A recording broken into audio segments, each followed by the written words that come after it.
Hey coders, welcome back to CodeGen by Sharad.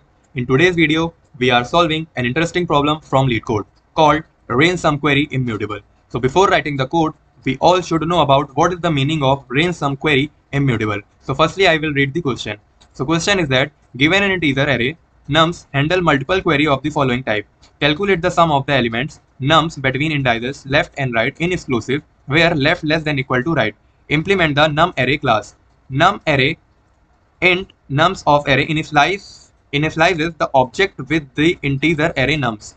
Int sum range int left int right return the sum of the elements of nums between integers left and right in exclusive nums of left plus 1 plus dot dot plus nums of right. ठीक है, तो मैं ये question को अगर आपको आसान शब्दों में बताऊं तो ये है कि एक हमें नम्स नाम का एरे गिवन है जिसपे अपन को क्या करना है, अपन को ये करना है कि कुछ हमें रेंज प्रोवाइड की जाएगी। जैसे कि एक एग्जांपल लेता हूँ, फिर मैं उसको अच्छे से व्हाइट बोर्ड में समझाने की पूरी कोशिश करूंगा, एक एक चीज आपको बताने की कोशिश करूंगा। तो अभी जो मैं बोल रहा हूँ सिर्फ उसमें फोकस करना है ना। अपन को ये नहीं देखना है कि implement the num array class क्या है, ये कंस्ट्रक्टर क्या है और ये फंक्शन क्या है, इन सम रेंज नाम का फंक्शन क्या है। ठीक है, तो मैं एक एक चीज आपको समझाने की कोशिश करूंगा। तो अभी बिल्कुल नहीं ध्यान देना क्लास क्या है, कंस्ट्रक्टर क्या है, ऑब्जेक्ट क्या है, अभी सिर्फ फोकस करना है जो मैं आपको बता रहा हूँ। ठीक है, तो हमें मान लीजिए एक नम्स नाम का एरे है जिसपे वैल्यू स्टोर है -2 0 3 -5 2 -1 और जो सम रेंज गिवन है लाइक 0 2 0 2 का मतलब क्या हुआ, 0 इंडेक्स पे जो वैल्यू स्टोर है और 2 का मतलब क्या हुआ, 2 तक की वैल्यू हमें लेनी है। 0 इंडेक्स पे जो वैल्यू स्टोर है और 2 तक की वैल्यू हमें लेनी है, इसके बीच का।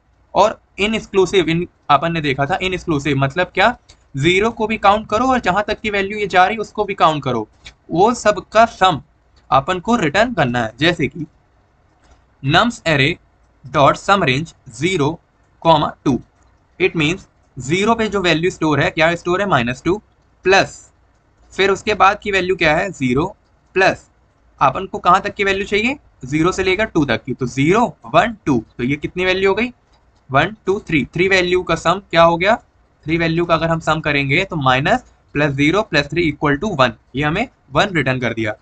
सेम इसी तरह से नम एरे डॉट सम रेंज 2, 5, इसका मतलब ये है कि 2 इंडेक्स से लेके 5 इंडेक्स तक की वैल्यू का सम हमें रिटर्न करना है, पर इन एक्सक्लूसिव मतलब उसको भी काउंट करना है, 2 को भी काउंट करना है, 5 को भी काउंट करना है, उसकी बीच की वैल्यू को भी काउंट करना है। तो यहाँ जो लेफ्ट और राइट था तो मैं इसको ये बोलूंगा, लेफ्ट को मैं बोल दूंगा स्टार्टिंग इंडेक्स और राइट को मैं बोल दूंगा एंडिंग इंडेक्स। तो इसी को मैं आपको व्हाइट बोर्ड में समझाने की कोशिश करूंगा।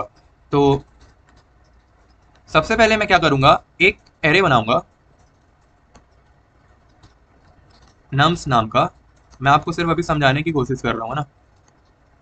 नम्स नाम का हमने एक एरे बनाया जिसपे मैं वैल्यू स्टोर करूंगा 1 2 4 एंड 3।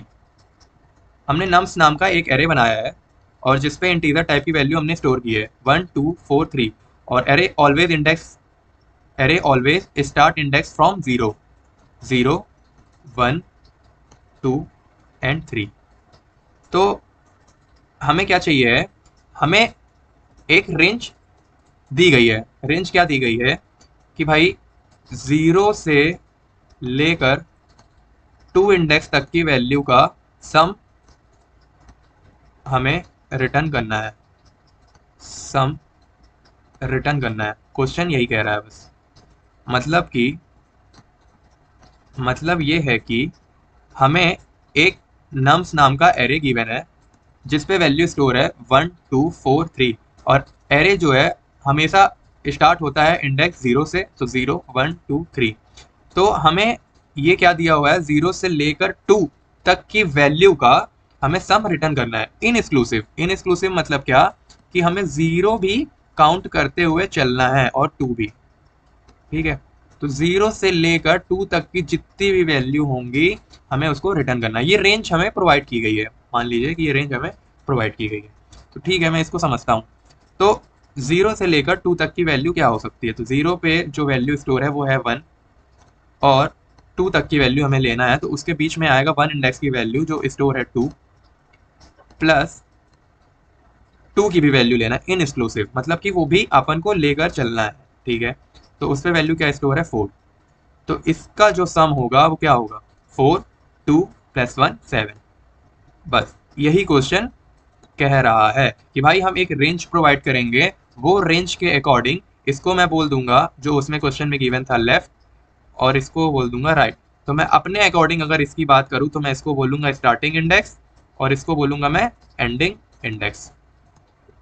तो मैं पिछली वीडियो में और कितनी सारी वीडियो में सम का प्रोग्राम लीड कोड पे क्वेश्चन काफ़ी सारे हमने किया है, तो उसकी अप्रोच जो होगी वो मैं अब डायरेक्ट कोड में करूँगा। ठीक है, तो मैं सबसे पहले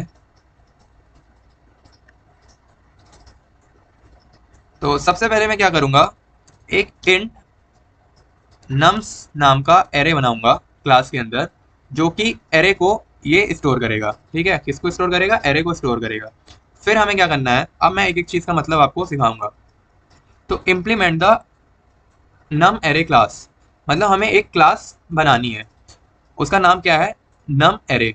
ठीक है, तो अभी सबसे पहले मैं क्या करता हूँ, अभी जो मैंने सम का आपको बताया हूँ कि रेंजेस दी हुई होंगी, उसका हमें सम रिटर्न करना है। तो सबसे पहले मैं उसका लॉजिक लिख देता हूँ। तो इंट सम इक्वल टू 0, एक वैल्यू स्टोर करूंगा, उस पर क्या स्टोर करूंगा, 0 स्टोर करूंगा सम नाम के वेरिएबल में, क्योंकि हमें सम काउंट करना है। ठीक है, फिर मैं एक फॉर लूप चलाऊंगा, इंट आई इक्वल टू 0 से लेकर ये कहाँ तक जाएगा, नम्स डॉट लेंथ तक जाएगा, और आई को कर दूंगा प्लस प्लस। फिर हमें क्या करना है, सम करना है, किसको सम करना है, नम्स ऑफ आई को। तो हमने नम्स ऑफ आई को सम करा लिया, फिर मैं यहाँ रिटर्न कर दूंगा सम को। तो ये लॉजिक तो हमारा हो गया सम को काउंट करने का। ठीक है, ये हमारा लॉजिक हो गया सम को काउंट करने का।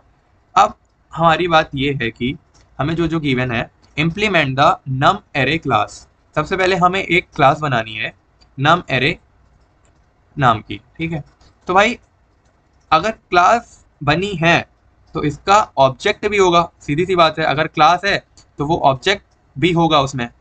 तो ऑब्जेक्ट इसका कहाँ होगा, तो ऑब्जेक्ट जो होगा वो होगा मेन मेथड में। कहाँ होगा, मेन मेथड में। और ये क्या है, num array and nums of array, ये क्या है, ये कंस्ट्रक्टर है। तो कंस्ट्रक्टर अब क्या होता है, कंस्ट्रक्टर क्या होता है, तो constructor is a special method that runs automatically when an object is created. जब हम किसी क्लास का ऑब्जेक्ट बनाते हैं तो कंस्ट्रक्टर जो होता है वो ऑटोमेटिकली कॉल हो जाता है। क्या हो जाता है, ऑटोमेटिकली कॉल हो जाता है। इसका मतलब मैं आपको समझाता हूं। तो हमने देख लिया क्या, नम एरे नाम की एक क्लास है। ठीक है, और ये क्या है, कंस्ट्रक्टर है। कंस्ट्रक्टर क्या होता है, किसी भी क्लास का जब हम ऑब्जेक्ट बनाते हैं तो कंस्ट्रक्टर ऑटोमेटिकली कॉल हो जाता है। कंस्ट्रक्टर ये होता है। और कंस्ट्रक्टर हमेशा क्लास का नाम और कंस्ट्रक्टर का नाम सेम होना चाहिए। इसका मतलब ये है कि हमेशा कंस्ट्रक्टर का नाम और क्लास का नाम सेम होना चाहिए। कंस्ट्रक्टर जो होता है वो रिटर्न टाइप नहीं होता है, उसमें रिटर्न टाइप कोई भी नहीं होता, इवन वॉइड तक भी नहीं होता। मतलब कि कंस्ट्रक्टर जो है उसमें कोई भी रिटर्न टाइप नहीं होता है। ठीक है, इतना अपन समझ गए। फिर हमें क्या करना है, तो मैं बात कर रहा था कि अगर नम एरे एक क्लास है तो इसका ऑब्जेक्ट भी होगा। ठीक है, ऑब्जेक्ट जो होगा वो कहाँ होगा, मेन मेथड में होगा। तो मैं आपको जो हिडन चीज़ है वो मैं अभी लिख कर आपको समझाने की कोशिश करूँगा। तो वो मैंने पहले ही लिख चुका है आपको समझाने के लिए, तो मैं आपको समझाता हूँ ना। तो जो हिडन केस होता है वो लीड कोड में शो नहीं होता है ना। तो जैसे कि public class main, public static void main string RJS. ठीक है, तो हम क्या बात कर रहे थे, हम ये बात कर रहे थे अगर नम एरे एक क्लास है तो उसका एक ऑब्जेक्ट भी होगा। ठीक है, तो सबसे पहले हम क्या कर रहे हैं, एक ऑब्जेक्ट बना रहे हैं। ऑब्जेक्ट जैसे ही बनाएंगे हम, तो हमने क्या बताया था, कंस्ट्रक्टर ऑटोमेटिकली कॉल कर जाएगा। इसका मतलब क्या है, जो हमने इंट नम्स नाम का जो एरे बनाया है उसमें ऑटोमेटिकली वैल्यू जाके स्टोर हो जाएंगी। क्या हो जाएंगी, वैल्यू स्टोर हो जाएंगी। तो हम यहाँ पास देख लेते हैं। तो नम एरे क्या है, नम एरे एक अपनी क्लास का नाम है, ठीक है। और एक हम क्या ऑब्जेक्ट बना रहे हैं, न्यू क्या है, न्यू एक कीवर्ड है। क्या करता है ये हीप मेमोरी में मेमोरी एलोकेट करता है। ये नम एरे कंस्ट्रक्टर कॉल हो रहा है, क्या है, कंस्ट्रक्टर कॉल हो रहा है। तो हमने बात किया था, जब मैं कंस्ट्रक्टर बता रहा था आपको, जब कभी भी हम किसी क्लास का ऑब्जेक्ट बनाते हैं तो वो ऑटोमेटिकली कंस्ट्रक्टर कॉल हो जाता है। कंस्ट्रक्टर कॉल का मतलब क्या है, ये जो वैल्यू अपन पास कर रहे हैं ये ऑटोमेटिकली जो हमने एरे बनाया है नम्स नाम का, उसमें ऑटोमेटिकली वैल्यू जाकर स्टोर हो जाएंगी, वैल्यू स्टोर हो जाएंगी, ठीक है। तो हम ये बना लिए ऑब्जेक्ट, ठीक है। अब हम कंस्ट्रक्टर के थ्रू ये वैल्यू को कैसे एक्सेस करेंगे, तो इसका मैं लिखूंगा this dot nums equal to nums. तो ये जो वैल्यू है वो इस पे ऑटोमेटिकली क्या होंगी, स्टोर हो जाएंगी, ठीक है। अपन ने ये समझ लिया। अब ये पूरा प्रोग्राम बनकर रेडी हो चुका है। तो मैं सिर्फ ये समझाना चाह रहा था कि इसमें कंस्ट्रक्टर क्या है, क्लास क्या है, ऑब्जेक्ट क्या है, ठीक है।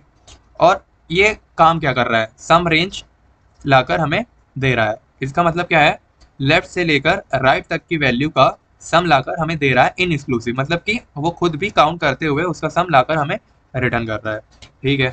तो हमने ये देखा कि हमें एक क्लास बनानी थी। अगर क्लास है तो सीधी सी बात है एक ऑब्जेक्ट बनेगा। फिर हमने एक ऑब्जेक्ट बनाया, जब फिर यहाँ था कंस्ट्रक्टर, तो कंस्ट्रक्टर भी हमने समझा, जब कभी भी हम किसी क्लास का ऑब्जेक्ट बनाते हैं तो कंस्ट्रक्टर ऑटोमेटिकली कॉल हो जाता है। ऑटोमेटिकली कॉल मतलब कि उस पर जो वैल्यू हम स्टोर करेंगे वो ऊपर जाकर ऑटोमेटिकली वो वैल्यू को इनिशलाइज कर देगा।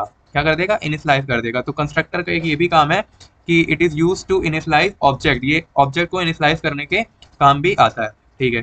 तो हमने क्या किया, this dot nums equal to nums कर दिया। तो अब मैं इसको कमेंट आउट करूंगा। ये हिडन केस होते हैं लीड कोड के। अब मैं इसको रन करने की कोशिश करूंगा, क्या देखूंगा ये वर्क कर रहा है कि नहीं। Wrong answer, okay. क्यों आया, नल 1 -1 -3।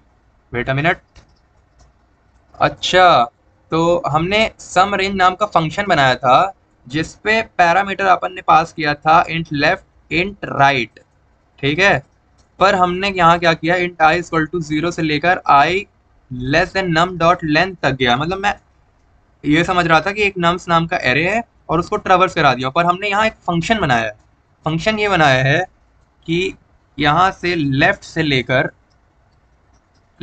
लेकर जो वैल्यू है वो राइट तक जाएगी, ठीक है।